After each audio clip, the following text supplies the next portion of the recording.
New Terra was one of the most beautiful human colonies in the Outer Rim. It had green fields, blue skies, and strong cities built with care. It was the kind of place where families smiled, children played without fear, and life felt peaceful. Farmers worked early in the morning. Markets opened with the smell of fresh bread and fruit. Engineers repaired solar towers, while kids raced their bikes past them, laughing. It was a normal day. No one expected what was about to happen. Above the planet, hidden behind its second moon, several alien ships hovered in silence. They didn't send warnings, no messages, no declaration of war. Just quiet, cold.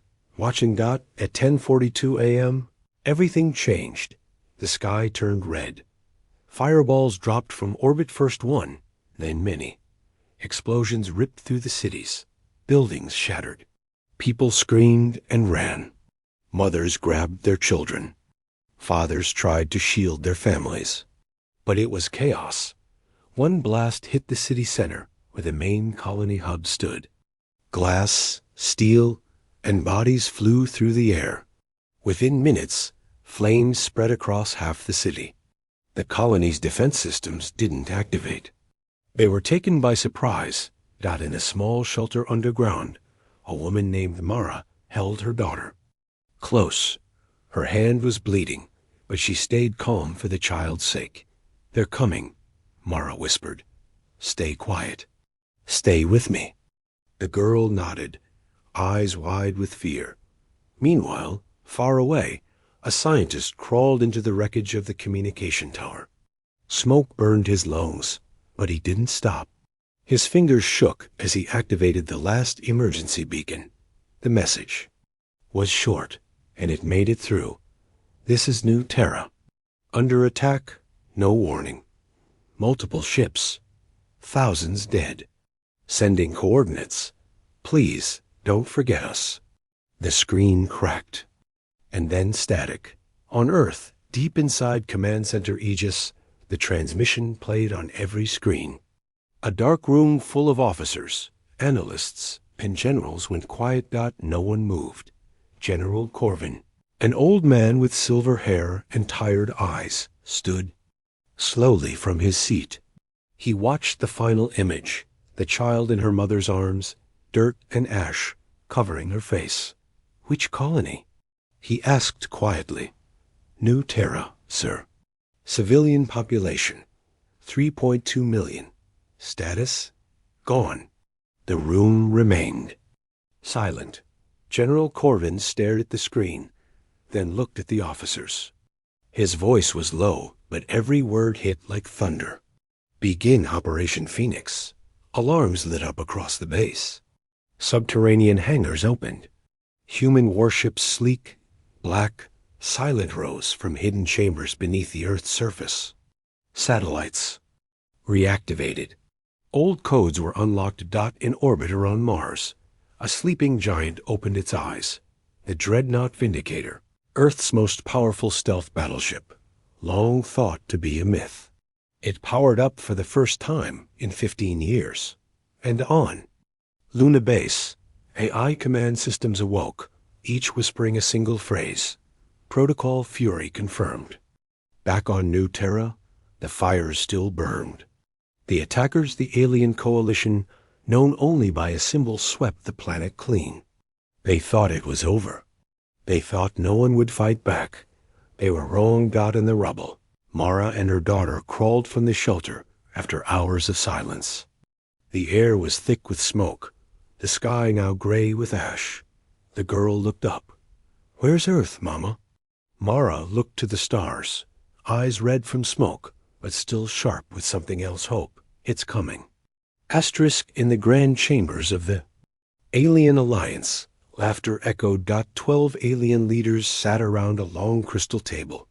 Their faces were different scales, fur, cold metal, but their smiles were the same.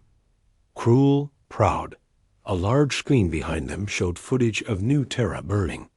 The leader of the Wexery, a snake-like creature with glowing red eyes, stood up. "Let this be a lesson," he hissed. "Humans expand too fast. Now they will slow down. Another alien from the stone-skinned Drolic species slammed his fist on the table. We struck first. We struck hard. The Terrans will beg for peace. The room filled with arrogant agreement, but not everyone smiled at the far end. One old alien elderthin with golden eyes remained silent. He was from a forgotten race that had once clashed with humans centuries ago. He cleared his throat and spoke softly. You bombed one of their colonies, and you think they'll stay quiet? The room went quiet. They are not like us. They don't bark before they bite. They don't show power. They become it. Laughter returned quickly. They're soft. The Wexery leader snapped. Their people cry over every death. The elder just whispered, that's what makes them dangerous. Meanwhile, Earth had gone silent. No broadcasts, no protests, no threats. Just nothing. The galaxy watched, waiting for Earth to scream. But Earth did not scream. Earth, prepared. Hidden in the icy fields of Europa, black ships emerged from frozen bunkers. Silent engines hummed. These were not the regular patrol vessels seen in human space. These were old ships classified war machines designed for only one thing, destruction without mercy. Each vessel had a name etched deep into its hull names that had been removed from official records long ago. Oblivion dark-fanged judgments. Edge echo of wrath inside these ships were soldiers unlike any others. Deathworlders born and trained in gravity-heavy environments. Humans who had survived poisonous planets, zero-atmosphere training, and warfare with no rules. They were not diplomats.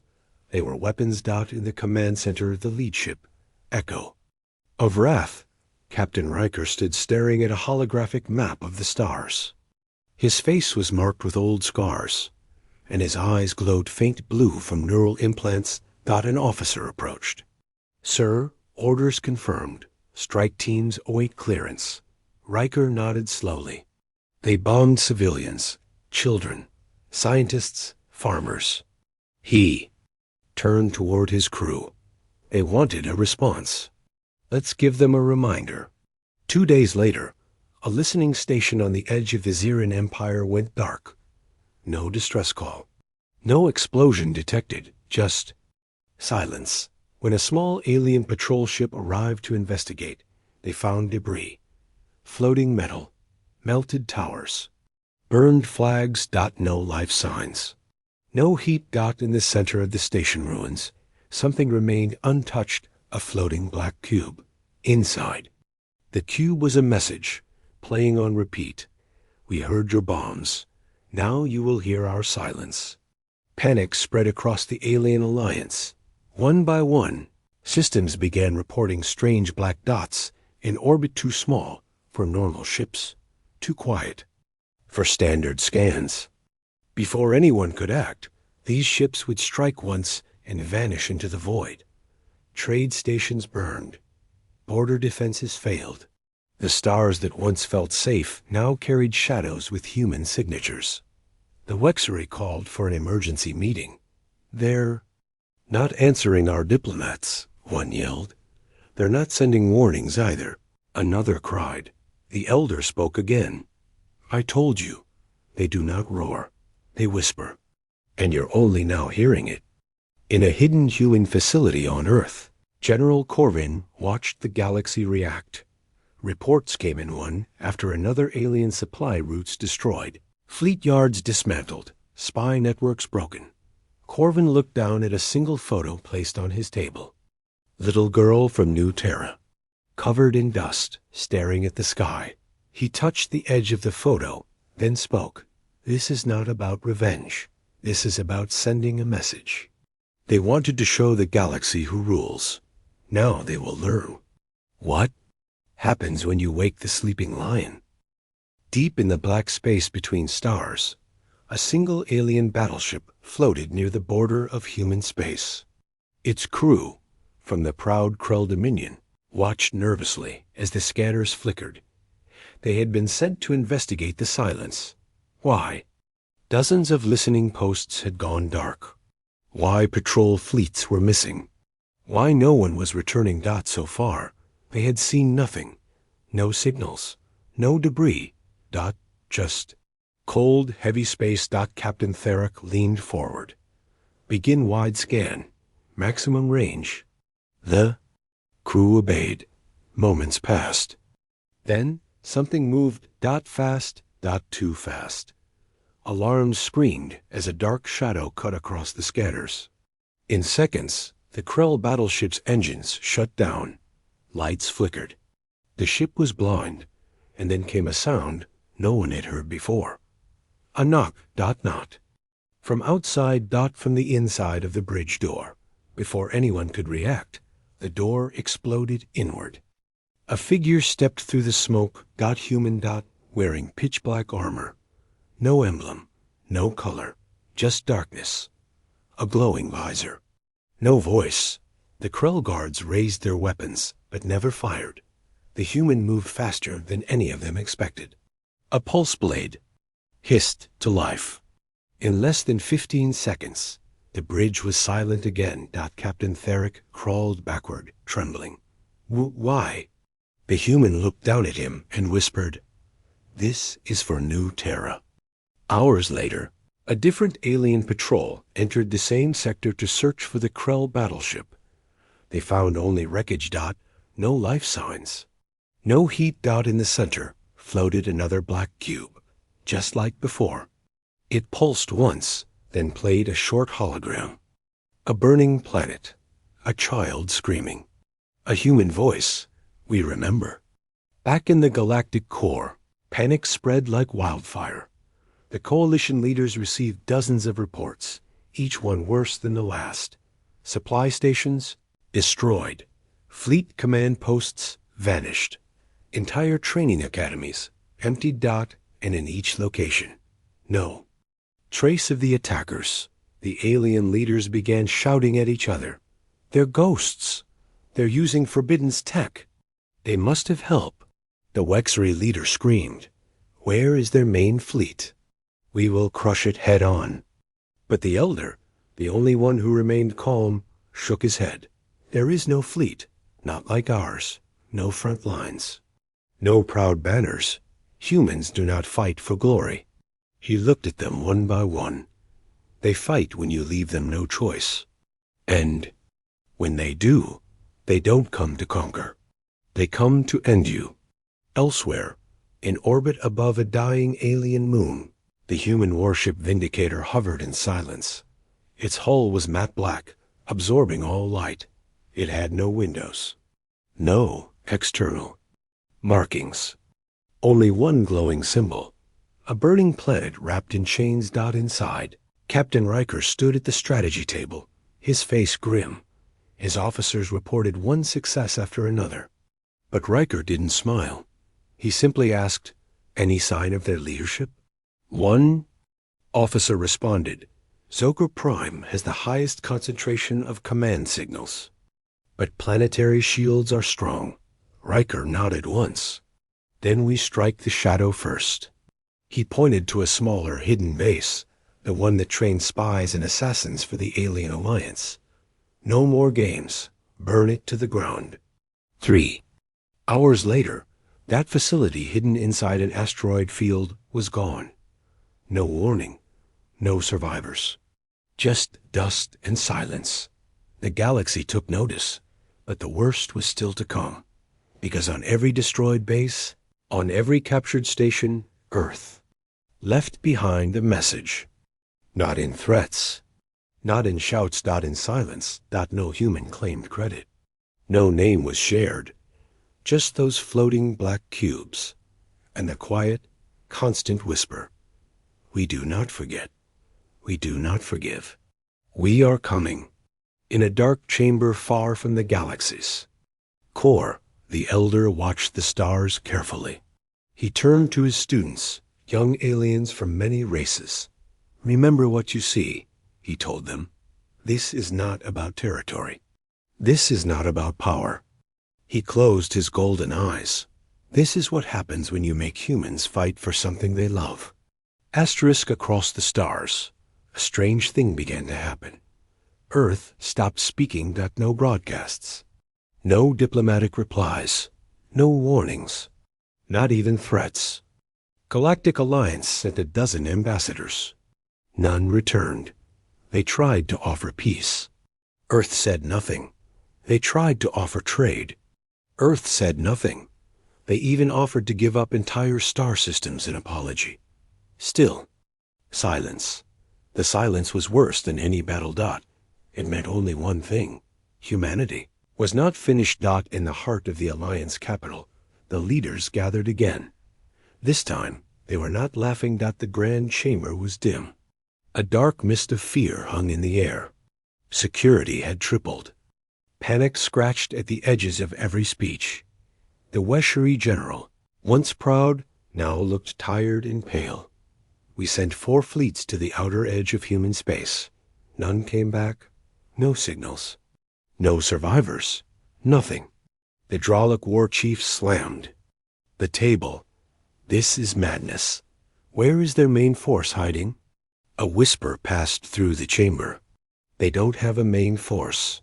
Every Terran ship fights alone and still wins. Then the elder stood once again. He was not angry. He was not afraid. Just tired. You broke their peace, he said, voice steady. You hit their people first. Now they move like ghosts, but strike like gods. He walked toward the hologram showing Earth. It didn't glow like other planets. It pulsed like a heartbeat. You ask where they are? He said softly. They are behind every shadow. He touched the screen, and they don't want your surrender. They want your silence. Meanwhile, on a broken colony called Noralis 9, something strange happened. An entire alien population waited for Earth to strike, but instead, a Terran medical ship arrived.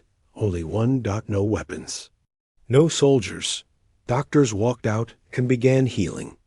The wounded, even the aliens who had helped bomb New Terra. A young alien medic cried, "Why are you helping us?" A human nurse looked at him and said, "We don't help killers."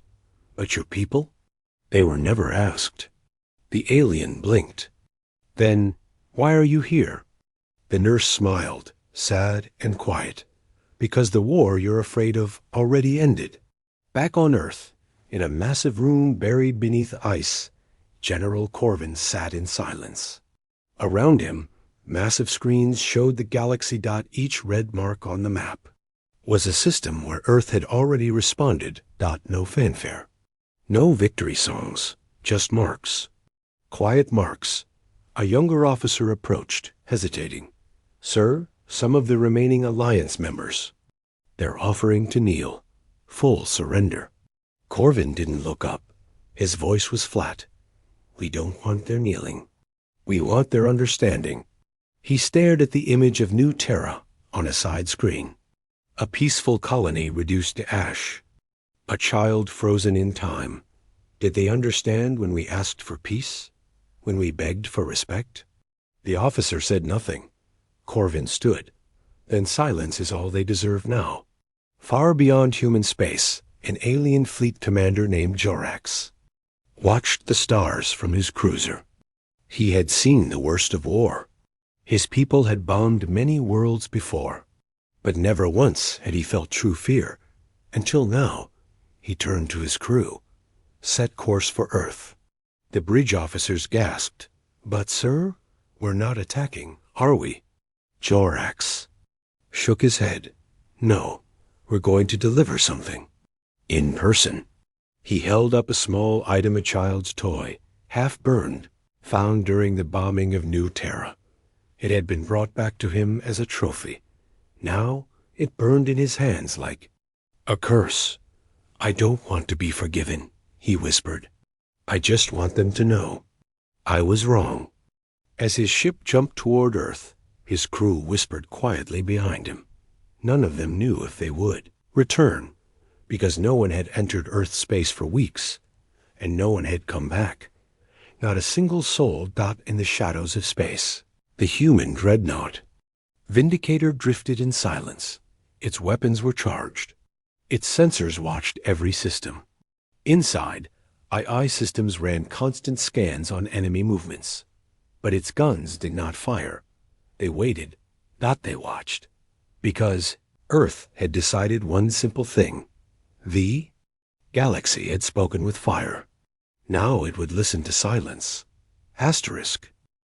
The world of Zokor Prime had never known fear. It was the capital of the old Galactic Alliance's military power. Massive planetary shields wrapped the surface. Defense cannons circled in orbit.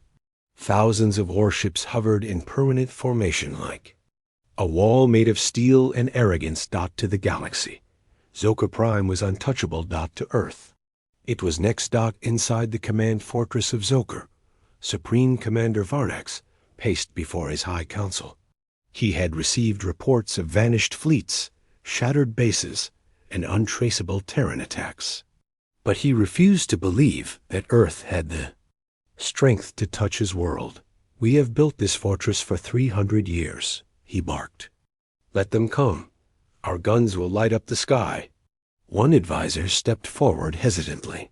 "Sir, what if they don't come with a fleet?" Varnax narrowed his eyes. "What are you saying?" The advisor lowered his voice. "What if they send just one ship?" Hours later, a single human vessel appeared at the edge of Zokor Prime's system. It did not answer hails. It did not broadcast its name. It simply drifted forward, slow and steady. Scanners could barely lock onto it. Its hull was made from unknown alloys. Its shape was sleek, like a dagger carved from shadow.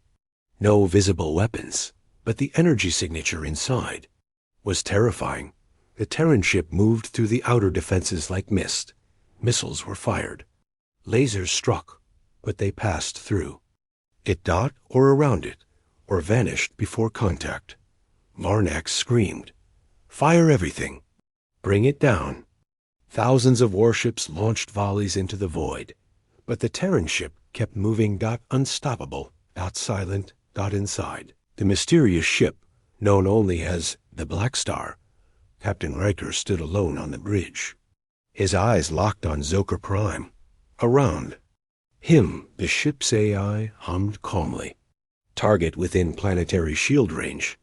Awaiting manual command. Riker gave no speech.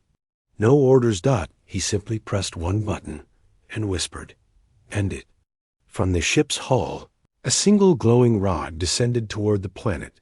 It wasn't a weapon in the traditional sense. It was a key. A key that had been in development for 40 years. Designed to bypass planetary shields by syncing with the frequency of their protective field. When the rod touched the atmosphere, the shield cracked, not shattered. Not broken. Disintegrated. Gone in seconds. Zokor Prime was exposed. Its military leaders screamed. Civilians fled underground, but there was no time, because the Black Star didn't send bombs. It sent humans. Black armored drop units streaked down like meteorites. They landed across major cities, moving in tight silence. They didn't conquer. They cut down resistance with surgical precision. No speeches. No chaos. Just efficient. Cold strikes. Within 2 hours, Zokor Prime, the strongest military world in the known galaxy, was under human control. In the High Council room. Commander Varnax stared at the floor, trembling. His guards had surrendered. His advisors were gone, and before him stood a single Terran soldier, female, calm, eyes like winter. He fell to his knees. "Please, we didn't know. We were told humans were weak, that you'd run." The woman didn't answer. Instead, she activated her come and spoke. Zokor secured. Broadcasting live. Across the galaxy, every screen blinked. Every station, every ship, every world. And they saw it. Zokor Prime. Silence. The great towers lowered. The flags removed. The Terran banner black and silver, with a single burning star rose in its place. Then came a message. General Corvin's face appeared, his eyes sharp and tired. We didn't ask for war. You gave it to us. We didn't want power. You forced our hand. We are not invaders. But when we rise, we don't. Stop until the fire is cold. He looked straight into the camera. Zokar Prime is not the end. It's your final warning. Then, nothing. The feed ended. The silence returned. Back on Earth, a field of flags rose, one for every life lost on New Terra. Millions of small lights blinked across the land. No celebration. No cheering. Only remembrance. Because to Earth, this was not a victory. It was justice. Asterisk. Weeks passed. The galaxy was quiet. No new wars. No ships moved near Earth's space. No leaders dared speak Earth's name aloud. Not because humans had destroyed Zokar Prime, but because they had stopped there. And that terrified everyone more than war. On the world of Telesur, a young alien girl named Eri watched the skies. She had heard stories from her elders' tales of burning colonies and the fall of giants. One day, she asked, why did the humans not take more? Why stop when they were winning? Her grandfather, once a war captain, closed his eyes. He replied softly, because humans are not like us. They don't fight to rule. They fight when you leave them no choice. Eri blinked. Then, what do they want now? The old warrior stared into the stars. They want us to remember that peace was their gift, and we threw it away. Far above, in the Terran Orbital Command, General Corvin stood on a viewing deck. Before him was Earth calm, blue, full of life. Behind him, the Vindicator floated in silence, its cannons now cold. A junior officer approached. Sir, reports are coming in. The galaxy is stabilizing. Many alien races are now copying our peace protocols. Some are even rebuilding destroyed human colonies with their own resources. Corvin nodded once. Good. The officer hesitated. What about the next step? Expansion? Claiming Zokar's territory? Corvin looked over his shoulder, his voice steady. No, let them keep it. The officer looked confused. But we defeated them. Yes, Corvin said. And that's enough. Back in the heart of the fallen Galactic Alliance, new leaders rose, those who had stayed silent during the war, those who had begged Earth for forgiveness after. They rebuilt slowly, quietly, but one law was passed across every known system. Never strike first against humanity. The penalty? Immediate surrender. In a small classroom on a neutral moon, a history teacher addressed a group of alien children. She pulled up an image. Earth's flag waving on Zokar Prime. One student raised his hand. Teacher, why didn't the humans destroy us all? They could have. The teacher smiled. Because the strongest power in the galaxy is not destruction. She tapped the screen again. A new image appeared. The ruins of New Terra, being rebuilt not by humans, but by aliens, united. It's control without control. It's choosing not to use your power. On a lonely planet forgotten by most, the old alien elder who had once warned the council sat on a quiet hill. He placed a stone on the ground. It had no name. Just one word, remembrance. A small human ship descended quietly behind him. A woman stepped out wearing no armor, carrying no weapon. She walked up beside the elder and said, "You were the only one who spoke for us." The elder smiled. "And yet I still lived." She nodded, "Because we don't destroy truth. We listen to it." They both sat in silence, watching the stars. Later, in deep space, a single Terran probe moved silently through unknown territory. It recorded signals, scanned planets, left no trace. At the end of its mission, it beamed a final message. Back to Earth. Threat level minimal.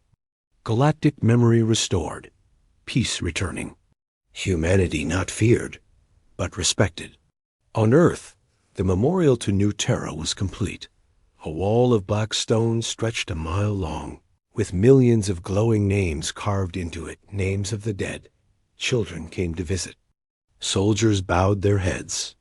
Diplomats stood in silence. At the center of the wall, 3 words were written in dozens of languages. This is why we rose. Humanity had not claimed empires, had not enslaved enemies, had not planted flags across conquered worlds. Instead, they reminded the stars of a simple truth. You can strike us, you can hurt us, but you will never break us. And when Earth went quiet again, the galaxy listened. Because silence from Earth now meant only one thing. They are watching. Asterisk.